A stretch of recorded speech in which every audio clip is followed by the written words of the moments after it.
नमस्कार दोस्तों, स्वागत है एक बार फिर से हमारे रोजगार समाचार यूट्यूब चैनल में। मैं हूं मनोज कुमार। दोस्तों, जैसा कि आप जानते हैं, रोजगार समाचार यूट्यूब चैनल के माध्यम से हम सरकारी नौकरियों से संबंधित आपको रोजगार अपडेट उपलब्ध कराते रहते हैं। उसी क्रम में आज हम आपके लिए लेकर आए हैं भारतीय डाक यानी India post ministry of communication के द्वारा ऑनलाइन फॉर्म जीडीएस के बारे में। यहाँ हम आपको डेस्क्राइब रूप में नोटिफिकेशन के बारे में बताएंगे। साथ ही सर्कल वाइज पोस्ट, किस सर्कल में कितनी पोस्ट नोटिफाई की गई हैं या दी गई हैं, उसके बारे में भी यहाँ आपको डिटेल में हम बताएंगे। रजिस्ट्रेशन से रिलेटेड इंस्ट्रक्शंस यहाँ पर देंगे। फीस पेमेंट किस तरह से करनी है ये भी बताएंगे। अप्लाई ऑनलाइन इंस्ट्रक्शंस किस तरह से करना है वो भी बताएंगे। ये पूरी डिटेल में आपको इस वीडियो में जानने को मिलेगा। सबसे पहले आपको जाना है इंडिया पोस्ट GDS online.gov.in की वेबसाइट पर। यहाँ आपको एक एडवर्टाइजमेंट मिल जाता है, जैसा कि आप स्क्रीन पर देख रहे हैं। इस एडवर्टाइजमेंट में आपको इन वैकेंसियों से संबंधित पूरी डिटेल दी गई है, इसलिए हम आपसे आग्रह करते हैं, अनुरोध करते हैं कि ऑनलाइन आवेदन करने से पहले इस नोटिफिकेशन को आप अच्छे से ध्यान से पढ़ लें। आप देख लें कि आपकी जो एज लिमिट है, क्वालिफिकेशन है और जो एक्सपीरियंस है वो आपको मैच करती है या नहीं। यहाँ आप देख रहे हैं नोटिफिकेशन फॉर एंगेजमेंट ऑफ ग्रामीण डाक सेवक। Application are invited from the eligible candidate for engagement of 38,926 ग्रामीण डाक सेवक GDS। ये बम्पर वैकेंसी हैं। 38,926 वैकेंसी निकाली गई हैं ग्रामीण डाक सेवकों की भारतीय पोस्ट विभाग द्वारा। BPM यानी ब्रांच पोस्ट मास्टर और ABPM assistant branch post master और डाक सेवकों की वैकेंसी है। इनके लिए आप केवल ऑनलाइन माध्यम से ही अपना एप्लीकेशन फॉर्म सबमिट कर सकते हैं। https://indiapost/gdsonline.gov.in की वेबसाइट पर जाकर। यहाँ आपको महत्वपूर्ण डेट्स के बारे में एक बार बता दें। ऑनलाइन इन पदों के लिए आवेदन शुरू हो चुके हैं आज यानी 2 मई 2022 से, और अंतिम तिथि है ऑनलाइन फॉर्म सबमिट करने की। और आपको जो फीस ऑनलाइन सबमिट करने की जो लास्ट डेट है 5 जून 2022 है। इन पदों के लिए सिलेक्शन होने के बाद में ब्रांच पोस्ट मास्टर BPM को 12,000 रुपये प्रति महीने दिए जाएंगे। ABPM और डाक सेवकों को 10,000 रुपये प्रति महीने तनख्वाह दी जाएगी। अब यहाँ पर इन पोस्टों से रिलेटेड बहुत सारी जानकारियां इस एडवर्टाइजमेंट में दी गई हैं। सबसे पहली जो महत्वपूर्ण यहाँ पर एज कंडीशन है, आवेदक की मिनिमम एज कम से कम आयु 18 साल पूरी कर ली हो। साथ ही मिनिमम मैक्सिमम जो एज है वो है 40 साल। आवेदक की जो अधिकतम एज है वो 40 साल है। इसके साथ ही आवेदक की एज की गणना जो है वो ऑनलाइन फॉर्म भरने की अंतिम तिथि यानी 5 जून 2022 के आधार पर की जाएगी। अधिकतम एज में रिलैक्सेशन भी देने का प्रावधान है। SC/ST को 5 साल का है, OBC को 3 साल का है, EWS को कोई रिलैक्सेशन नहीं है एज में। PWD कैंडिडेट्स को 10 साल, PWD OBC कैंडिडेट्स को 13 साल, PWD SC/ST कैंडिडेट को 15 साल का एज रिलैक्सेशन, अपर एज रिलैक्सेशन यहाँ पर दिया जाएगा। इसके साथ ही यहाँ पर फिजिकल हैंडीकैप से रिलेटेड BPM, ABPM और डाक सेवकों के लिए यहाँ कंडीशंस दी गई हैं, आप उन्हें भी देख सकते हैं। एजुकेशनल क्वालिफिकेशन की बात की जाए तो आवेदक डाक सेवकों की इस भर्ती के लिए 10वीं पास होना चाहिए। मैथमेटिक्स और इंग्लिश सब्जेक्ट के साथ किसी भी मान्यता प्राप्त विश्वविद्यालय से, जो कि किसी भी स्टेट का बोर्ड या विश्वविद्यालय या फिर इंस्टीट्यूट हो सकता है। साथ ही आवेदक को जो लोकल लैंग्वेज है उसका ज्ञान होना अत्यंत आवश्यक है।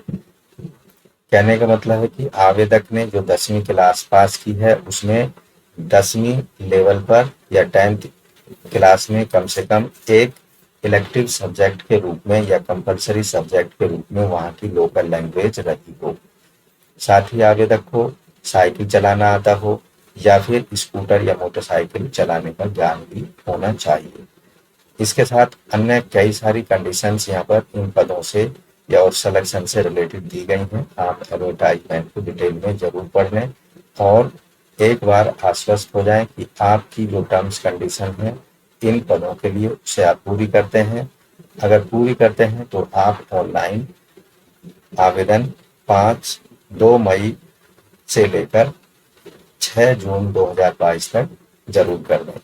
साथ ही अगर आप रिजर्व कैटेगरी में आवेदन करना चाहते हैं तो उसका लाभ लेने के लिए रिजर्व कैटेगरी का SC ST OBC डिसेबिलिटी और EWS कैंडिडेट को सर्टिफिकेट उपलब्ध कराने होंगे। अब ऑनलाइन एप्लीकेशन फीस आपको सबमिट करनी है और ऑनलाइन के माध्यम से ही आपको अपना आवेदन पत्र या ऑनलाइन फॉर्म आपको सबमिट करना होगा। किसी भी अन्य माध्यम से आपके आवेदन पत्रों को विभाग द्वारा अस्वीकार या रिजेक्ट कर दिया जाएगा। अब फीस का बात है, 100 रुपये फीस का पेमेंट करना पड़ेगा EWS OBC कैंडिडेट और साथ ही जनरल कैंडिडेट्स को।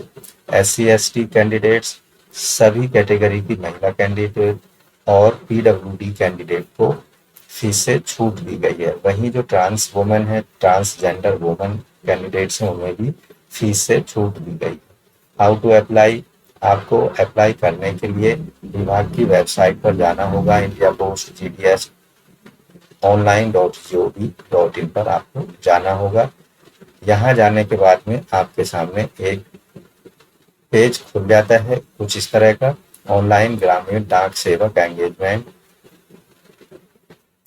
तो यहाँ आपको ऑनलाइन जाना है और सबसे पहले आपको डिस्क्रिप्शन नोटिफिकेशन यानी एडवर्टाइजमेंट को पढ़ लेना है।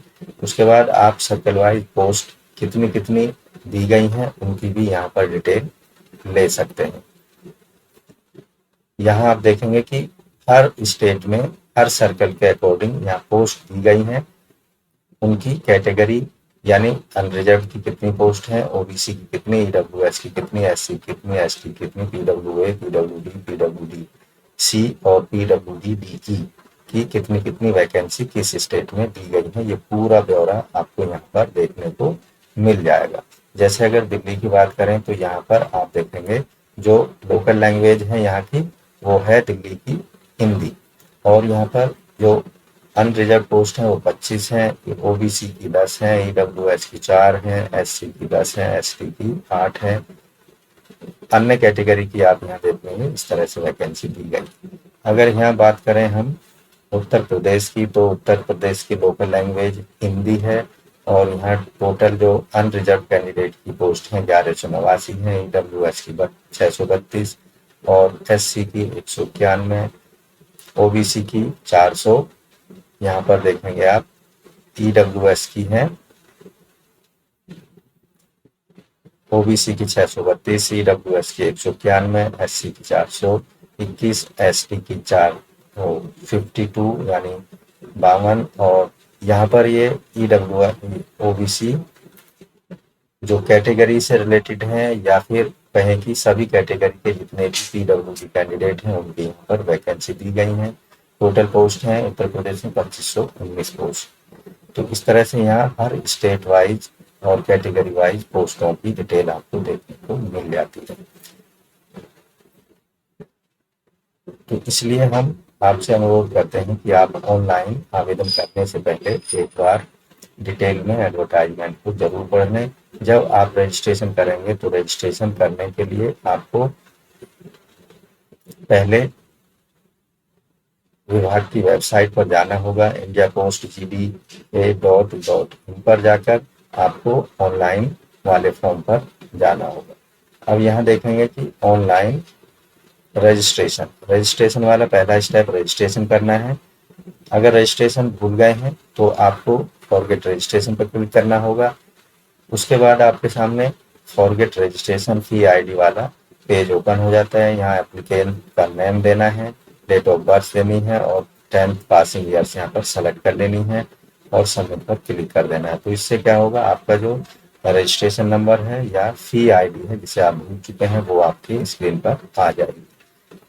अब बात करते हैं रजिस्ट्रेशन प्रोसेस की। तो यहाँ रजिस्ट्रेशन प्रोसेस में आपको क्या क्या जानकारी देनी है उसके बारे में यहाँ आपको एक छोटी सी झलक दिखाई देते हैं।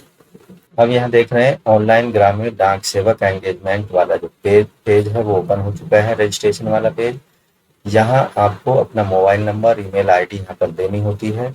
10 नंबर का ईमेल आई मोबाइल नंबर और ईमेल एड्रेस यहाँ पर देना होता है। एप्लीकेंट का यहाँ पर नाम, आवेदक का नाम जो कि 10वीं क्लास के अकॉर्डिंग हो, फादर मदर का नाम 10वीं क्लास के अकॉर्डिंग, डेट ऑफ बर्थ 10वीं क्लास के अकॉर्डिंग, जेंडर यहाँ पर मेल फीमेल ट्रांसजेंडर, और उसके बाद यहाँ आएंगे कम्युनिटी आपको सेलेक्ट कर लेना है, आप किस कैटेगरी से संबंधित हैं।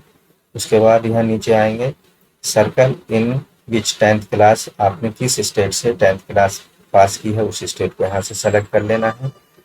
उसके बाद यहाँ पर नीचे की तरफ आएंगे किस ईयर में आपने 10th क्लास पास की है उसकी यहाँ पर डिटेल आपको दे देनी है और ईयर को उसको सेलेक्ट कर लेना है।